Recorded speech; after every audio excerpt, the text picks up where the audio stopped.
રમાબેન કયા વિસ્તારથી છો ક્યાં રહો છો? અહીંયા ચેનપુરમાં જ રહીએ છીએ. ચેનપુરમાં રહો છો અને ચેનપુરમાં કેટલી સમસ્યાઓ છે, શું મુદ્દાઓ ઉપર મત અત્યારે આપ્યો? તો કોઈ એવી સમસ્યા છે નહીં. રોડ્સ ને બધું બહુ સારા એવા થઈ ગયા. ફેસિલિટી પહેલાં તો એટલું બધું કંઈ હતું નહીં, પણ ભાજપ સરકાર આવ્યા પછી તો ખાસું બધું ચેન્જીસ છે.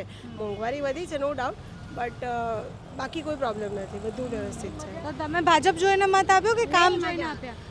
કામ જોઈને મત આપ્યા, ભાજપ જોઈને નહીં. બિકોઝ કામ કરવું એ જરૂરી છે, ખાલી વાત કરવી એ નહીં. કામ બી કરીને આપે સામે. અને નરેન્દ્ર મોદીના આવ્યા પછી તો ખાસો બધો બદલાવ છે.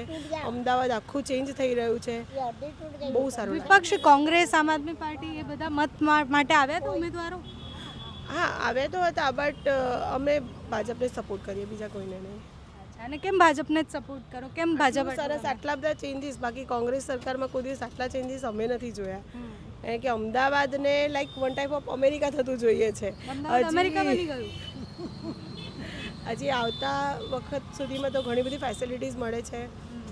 મેટ્રો બનાવી છે, બુલેટ ટ્રેન બનાવી છે, એ દરેક વસ્તુમાં બહુ સારું એવું અમને ગમે છે. આગળ જતાં બહુ સારું. અમે તો નહીં જોઈ શકીએ, પણ અમારી આગળની પેઢી તો જોશે જ આ બધી વસ્તુ.